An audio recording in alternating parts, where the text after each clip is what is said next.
এই মুহূর্তে বলাগড়ের তৃণমূল বিধায়ক মনোরঞ্জন ব্যাপারী সাংবাদিকদের মুখোমুখি, সরাসরি চলে যাব সেখানে। আমি স্থির রাখতে পারি, তো যখন আমাকে ধর্ষক বলা হয়েছে, আমারও তো ছেলে মেয়ে আছে, আমারও তো পাড়ায় বন্ধু বান্ধব আছে, তাদের সামনে আমাকে তো একটা লজ্জাস্কর অবস্থায় পড়তে হয়েছে। তার ফলে আমি রাগে মাগে চোটে একটা খিস্তি দিয়ে ফেলেছি।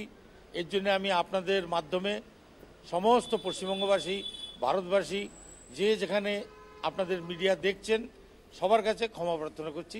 সত্যি ওটা আমার অন্যায় হয়ে গেছে। চম্পা মুখার্জি আপনার ঘনিষ্ঠ এবং আপনার অনুগামী বলা চলে, তার বাড়িতেও গতকাল রাতে ভাঙচুর হয়েছে, কি বলবেন?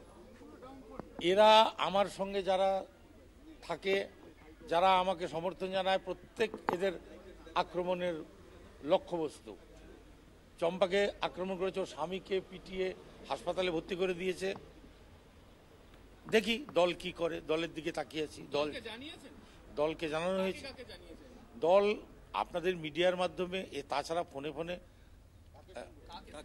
ঠিক আছে থাক না, ওটা থাক, দলকে জানিয়েছি এবং দল ব্যবস্থা নেবে। বলাগড়ে আমি যাওয়ার জন্য প্রস্তুত, কিন্তু আমাকে কোনো এক জায়গা থেকে, যাদের আমরা আমাদের নেতৃস্থানীয় মনে করি, নেতা স্থানীয় মনে করি, বন্ধু স্থানীয় মনে করি, শুভানুধ্যায়ী মনে করি, সেরকম জায়গা থেকে আমাকে ফোন করে বলা হয়েছে আপাতত কয়েকদিন আপনি বলাগড়ে যাবেন না। 7 তারিখে জিরাট পার্টি অফিস তো আর কিছু নেই, সে তো ভেঙে চুরে ফেলেছে। এখন দেখছি কোথায় কি করা যায়। পুলিশে কোথাও কমপ্লেন করেছেন আপনার এই বিধায়ক কার্যালয় ভাঙার জন্য? আমি তো বলাগড়ে নেই, আমি তো ছিলাম, আপনারা জানেন, এখানেই রয়েছি। তো যারা ওখানে রয়েছে, যাদের ঘরবাড়ি ভাঙচুর করা হয়েছে, বিধায়ক কার্যালয় ভাঙচুর করা হয়েছে, তারা থানায় গেছে, তারা কেস করেছে। যেহেতু আপনার কার্যালয়, আপনি করবেন না কোনো অভিযোগ? আমি আমার থানাকে ফোনে বলেছি, থানা অভিযোগ নিয়েছে। শীর্ষ নেতৃত্বকে জানানোর পর শীর্ষ নেতৃত্ব জানিয়েছে আপনাকে?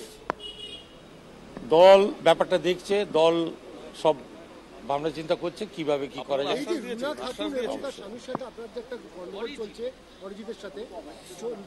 লোকসভার আগে কতটা অস্বস্তিতে পড়তে হচ্ছে দলকে? শাসক দলের বিধায়ক, কিছু করার নেই। এরা যে ধরনের, আপনাদের কালকে মিডিয়ার মাধ্যমে বলেছি, যে ধরনের কাজকর্ম করে অঞ্চলে, মানুষের সেবা করতে গেছি। দিদি মমতা ব্যানার্জির লোক আমি, দিদি মমতা ব্যানার্জি আমাকে বলাগড়ে পাঠিয়েছে দলটাকে শক্তিশালী করার জন্যে।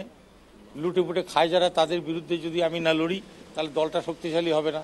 এই লুটেপুটে খাওয়া লোকদের বিরুদ্ধে লড়তে গিয়ে তারা অত্যন্ত শক্তিশালী, ফলে তারা আমার বিরুদ্ধে যা ষড়যন্ত্র করা যায় সেগুলো তারা করছে, আমাকে হেয় প্রতিপন্ন করার জন্যে, আমাকে খেপিয়ে দেওয়ার জন্যে, আমার মুখ দিয়ে উল্টোপাল্টা বলিয়ে নেওয়ার জন্যে। ওরা কৌশলী তো রাজনীতিবিদ, আমি তো রাজনীতিবিদ নই, আমি আবেগী মানুষ, আমি লেখালেখি জগতের লোক। কোন প্যাচে কে ফেলতে চাইছে আমার একটু বুঝে ওটা মুশকিল হয়।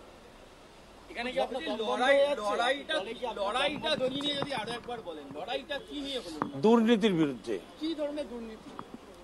কালকে তো বললাম, সবই তো শুনলেন, ফেসবুকে তো লেখা আছে। সমস্ত ধরনের দুর্নীতির পিছনে এরা স্বামী স্ত্রী দুইজন এবং এদের একটা টিম আছে, তারা সেই দুর্নীতিগুলো এরা করে। সেটা বালি মাফিয়া, গাঁজা আসে খামারগাছি ঘাট থেকে, সেখান থেকে টাকা তোলে তারা। ওটা বন্ধ করে দেওয়া দরকার, সেটা বন্ধ না করে তাদের আরও যাতে মালটা ওখান থেকে পাচার হয়ে যায় তার সুব্যবস্থা করে দেওয়ার বিনিময়ে ওরা টাকা নেয়। তারপরে জুয়ার বোর্ড চালায়, অরিজিতের নিজের একটা জুয়ার বোর্ড চলে খামারগাছিতে। এগুলোকে আমি বন্ধ করেছি এই জন্যে যে জুয়ার বোর্ডটা যে চলে, বাড়ির মেয়ে ছেলেরা এসে বলে আমাদের গয়নাগাটি নিয়ে গিয়ে বিক্রি করে জুয়ো খেলছে, একটু কিছু করুন। তো তার বিরুদ্ধে আমাকে লড়তে হয়েছে।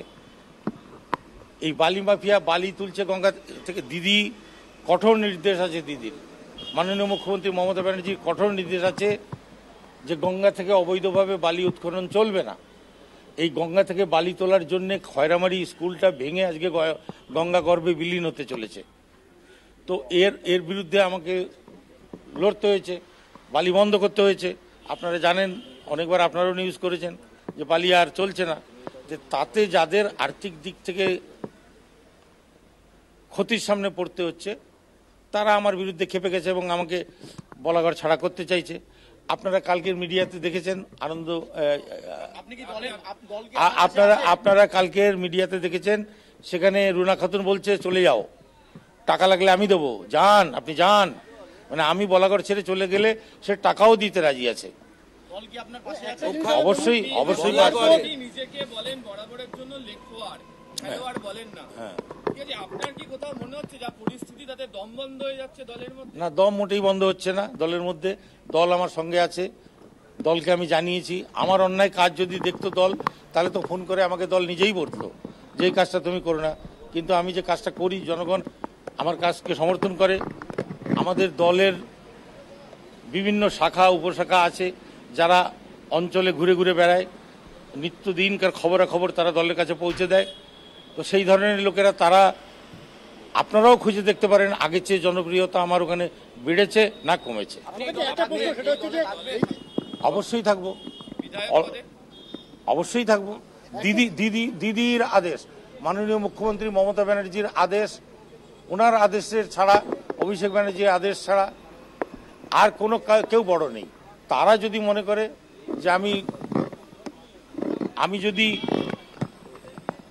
খারাপ কাজ করি, তারা বলবে যে এটা খারাপ কাজ। তারা যে আদেশ, তারা যে নির্দেশ দেবে, আমি সেটাই পালন করব। অবশ্যই সুরাহা না হয় তাও থাকবেন? আমার অভিযোগে সুরাহা হবেই, আমার বিশ্বাস আছে। একটা জিনিস বলুন, আপনি জুয়ার বোর্ড, গাঁজা, বালিগলায় বিভিন্ন অভিযোগ করছেন, পুলিশের দ্বারস্থ হয়েছেন বিধায়ক হিসেবে? হ্যাঁ, পুলিশ আমাদের সহযোগিতা করছে তো, পুলিশ সাথে আছে তো। আমাদের যে এসপি সাহেব আছেন, অত্যন্ত কঠোর ন্যায় নীতিবাদী, তিনি আছেন। তারপরে ওসি সাহেব আছেন। সবার সহযোগিতায় আজকে আমরা অনেকাংশে বলাগড়কে দুর্নীতিমুক্ত করতে পেরেছি। এবং এই দুর্নীতিমুক্ত করার কারণে যারা এই দুর্নীতিগুলো করতো, তারা আজকে আমার উপর খেপে গেছে। নানা রকম মিথ্যা প্রোপাগান্ডা, নানা রকম মিথ্যা, আমার নামে শুনলাম আজকে নাকি একটা কেসও করা হচ্ছে। ইতিমধ্যেই লিখিত অভিযোগ দায়ের হয়েছে, কেন্দ্র করেই করা হয়েছে। ঠিক আছে, তার জন্য যা হবে পানিশমেন্ট আমি ভুগবো। বলাগড়ে উপনির্বাচন চেয়ে পোস্টার পড়েছে, এই পোস্টারগুলো অরিজিৎ আর রুনা তার লোকজনকে দিয়ে করাচ্ছে। বিজেপি এর মধ্যে নেই, এই লড়াইয়ের মধ্যে বিজেপি নেই। বিজেপি তো মজা নিচ্ছে, যখন আমাদের নিজেদের মধ্যে নিজের লড়াই হচ্ছে, সেটা দূর থেকে দেখে তারা মজা নিচ্ছে। তারা এই পোস্টারিং ফোস্টারিংয়ের মধ্যে